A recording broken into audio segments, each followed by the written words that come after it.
கிள்ளியூர் சட்டமன்ற தொகுதிக்குட்பட்ட முள்ளூர்துறை பகுதியில் ஏவிஎம் கால்வாய் போயிட்டு இருக்கு. அந்த ஏவிஎம் கால்வாய் அரசுக்கு சொந்தமான அந்த ஏவிஎம் கால்வாய் அருகே அரசு நிலம் இருக்கிறது.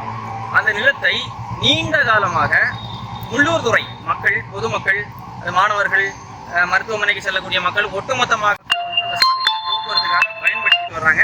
எந்த சிக்கலும் இல்லாமல் பயன்படுத்திட்டு இருந்தாங்க. கடந்த ஒரு சில மாதங்களுக்கு முன்பு ராமந்துறை பகுதியை சார்ந்த ராபர்ட் ப்ரூஸ் என்கிற நபர் என்ன செய்யறாருன்னா, அந்த சாலையில் ஒரு கட்டுமானத்தை போடுறாரு. கட்டுமானத்தை போட்டு கற்களை இறக்கி கட்டுமானத்தை போட்டு அந்த சாலையை ஆக்கிரமிச்சு அந்த போக்குவரத்தை முற்றுமுழுதா தடை செஞ்சு வச்சிருக்கிறாரு. அப்ப இதற்கு எதிராக மக்கள் கடந்த ஒரு 2-3 மாத காலமாக அவர்களுடைய கோரிக்கைகளை அரசை நோக்கி வைக்கிறாங்க, அரசு அதிகாரிகளை நோக்கி வைக்கிறாங்க. குறிப்பாக சட்டமன்ற உறுப்பினர் மதிப்பிற்குரியான ராஜேஷ்குமார் அவர்களை நோக்கி வைக்கிறாங்க. இவங்க எல்லாருமே அந்த இடத்துக்கு வர்றாங்க. வந்தவர்கள் என்ன சொல்றாங்க அப்படின்னா, ஆரம்பத்தில் என்ன சொன்னாங்கன்னா, அது நாங்கள் நடவடிக்கை எடுக்கிறோம், எடுத்த அத்தனை நடவடிக்கைகளும் உங்களுக்கு எடுத்து தருகிறோம் என்று சொல்லி கோரிக்கை வைக்கிறாங்க. ராஜேஷ்குமார் அவர்களும் அதைத்தான் சொன்னார். எஸ்ஐஆர் பணி நடக்கிற காரணத்தால இந்த எஸ்ஐஆர் பணி முடிவடைந்ததற்கு பிறகு உங்களுக்கான தீர்வை தருவேன் என்று உறுதியளித்தாங்க. மக்களும் என்ன செஞ்சாங்க, சரி இவங்க நமக்கு தீர்வு தருவாங்க போல இருக்கு, நம்புறோம் இவங்களை, நமக்கு தீர்வு தருவாங்கன்னு சொல்லி என்ன செஞ்சாங்க, மக்கள் அமைதியாக இருந்தாங்க ஒரு 2 மாத காலம். இந்த 2 மாத காலம் முடிந்து எஸ்ஐஆர் முடிந்து நமக்கு தீர்வு வரும் என்று காத்திருந்த மக்களுக்கு காவல் நிலையத்திலிருந்து அழைப்பு வருது. முள்ளூர்துறை மக்கள் கிட்டத்தட்ட ஒரு 35 மக்கள் மீது வழக்கு பதிவு செஞ்சிருக்கிறோம், நீங்க ஒவ்வொருத்தரும் காவல் நிலையத்துக்கு 5 பேரா விசாரணைக்கு வாங்கன்னு சொல்லி அழைப்பு வருது.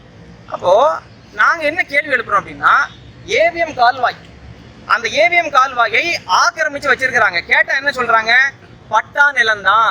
இப்போ அதிகாரிகளிடம் நாங்கள் பேசினப்ப கூட அவங்க என்ன சொல்றாங்கன்னா, அது பட்டா நிலத்துல தான் சேனல் இருக்கு அப்படின்னு சொல்றாங்க. நாங்க என்ன கேட்கிறோம், பட்டா நிலத்துல சேனல் இருக்கு அப்படின்னு சொல்றீங்களே, அந்த கால்வாய் ஏவிஎம் கால்வாயும் இன்றைக்கு இருக்கக்கூடிய அந்த நிலமும், இவர்கள் ஆக்கிரமித்து வைத்திருக்கக்கூடிய இடமும் அரசுக்கு சொந்தமான நிலம் என்பதற்கான ஆவணங்கள், ஆதாரங்கள் எங்களிடம் இருக்கிறது. எங்க கிட்ட ஆவணம் இருக்குன்னா, உங்ககிட்ட அந்த ஆவணங்கள் இந்த அரசு நிர்வாகத்திட்ட இல்லையா? உங்களுக்கு தெரியாதா இது ஆக்கிரமிப்புன்னு தெரியாதா? சரி, பட்டா நிலத்துல சேனல் வருது. நான் என்ன கேட்கிறேன், பட்டா நிலத்திலேயே சேனல் வருதுன்னா சேனல் இருந்த இடத்துல எப்படி நீங்க பட்டா கொடுத்தீங்க?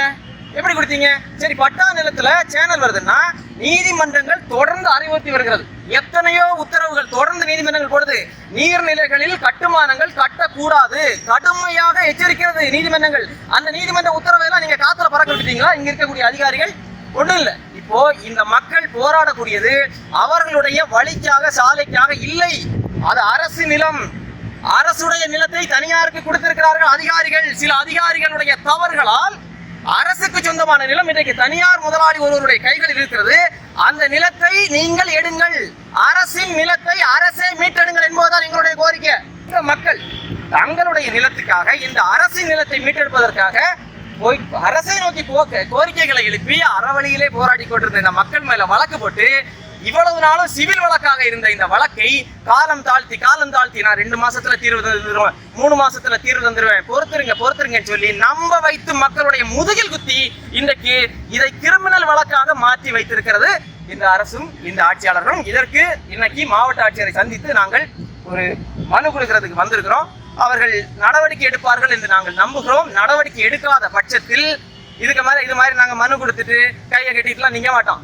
மக்களுக்கு என்ன செய்ய வேண்டும் என்பது மக்களுக்கு தெரியும்.